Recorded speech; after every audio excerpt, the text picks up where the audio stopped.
Now it's showtime. Oh yeah, let's get it!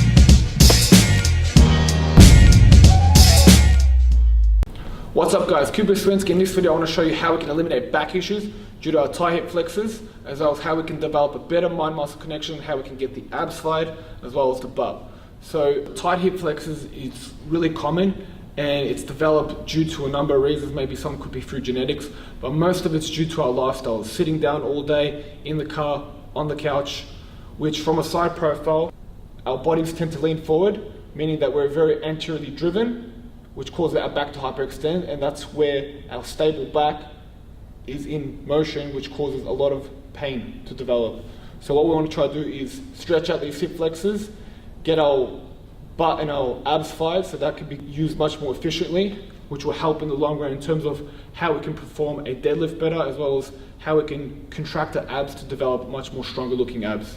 So here are the exercises.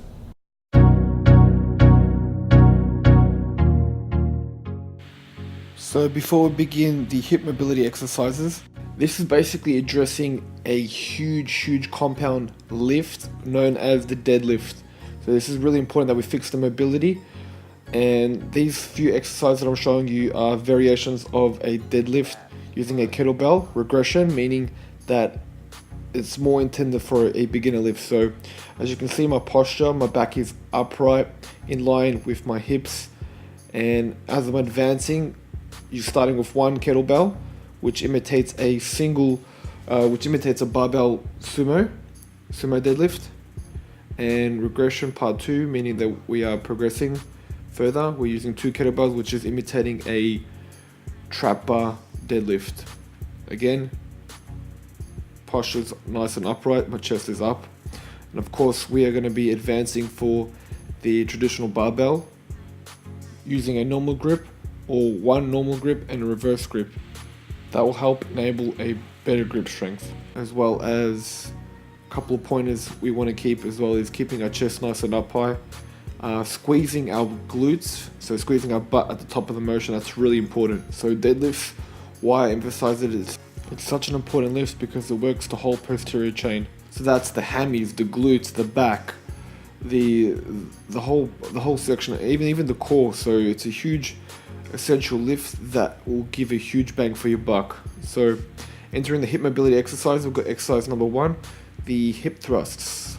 So basically we are sitting flat on the ground, making sure that we press our back into the ground, shoulders are pinned to the ground, drive from your heels, and we're keeping a straight line from our shoulders to our knees. Again, when I'm restarting, I'm making sure that I'm driving my back on the floor, squeezing my butt at the top of the motion. And there we have it. So I'm going for a rep range of 10 to 15. Really important that we control every squeeze at the top of the motion, as well as when we restart from the bottom of the position. So if you want to go for a more advanced movement, go for a single-legged hip thrust. Again, same thing, drive it from your heels. You can see that I'm lifting my toe. That's adding a little bit more emphasis on my on the actual squeeze itself. Shoulders pinned to the ground. I'm going for a rep range of 10 to 15 each leg.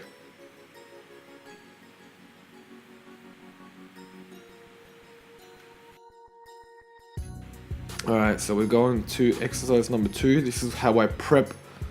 These are basically the fundamental mobility exercises that I do before I go into a deadlift. So these are bird dogs. So starting position, I'm on all fours, kicking my leg back and the opposite arm up. So I'm making sure that I keep my core braced, so I'm not moving my core, and flexing my glute from the kick back. And when I restart, I'm going into a crunch. So opposite elbow to opposite knee.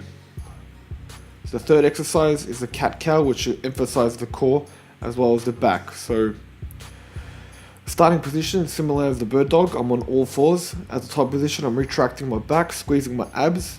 And notice that my head curls at this position. That's a natural thing to do, so really emphasize on that. And when I extend my back, relaxing my abs, I'm popping my head up. Again, nice and controlled fashion. We want to be controlling and actually feeling the core as well as the back.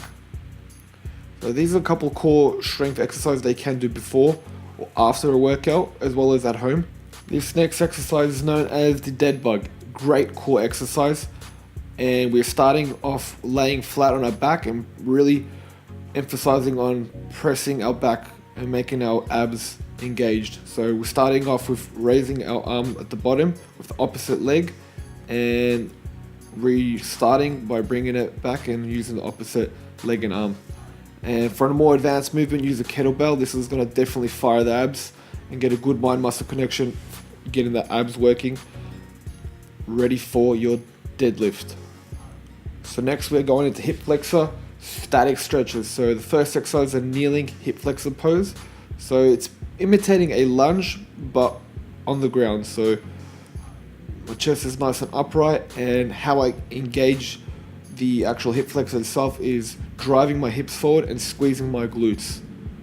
So really good, and recommended time we hold these static stretches, of course, is 30 to 45 seconds. And of course, if you want to go for a bit more longer, definitely do so. The more the better with static stretches. So this is varying angles. So I'm stepping out on a 45-degree angle, chest is straight, and varying the angle again on a side position. So this is going to be working out the abductors, the inside of the thigh. Stepping outside with my right foot and just really holding into it.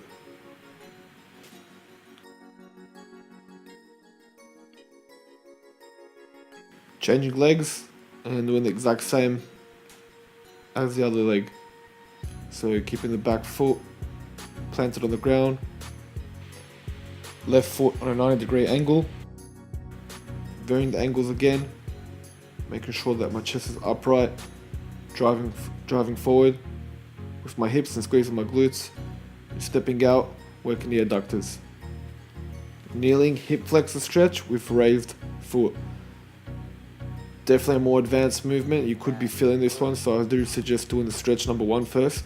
But we've got the back leg elevated, squeezing our butt in the same motion. We're driving our hips down. Keep your chest nice and upright. So holding this stretch 30 to 45 seconds. And again, if you want a more advanced version of this, do so by stepping forward a little bit more and driving your hips down. Really great way to open up the hip flexors, so this will help with your range of motion to perform correct form and pain-free. So I hope this video helped, guys. Stay tuned for more. There you have it, guys. So those are the exercises I perform in terms of mobility before I enter a deadlift. So all those hip mobility exercises, definitely incorporate it if you want to get better gains, better range of motion, and static stretches, of course, after the workout or even at home itself. Apart from that, give this video a thumbs up, guys. That is a wrap. Stay tuned for more content I'm going to be posting up in terms of tutorials as well as my vlog for entertainment.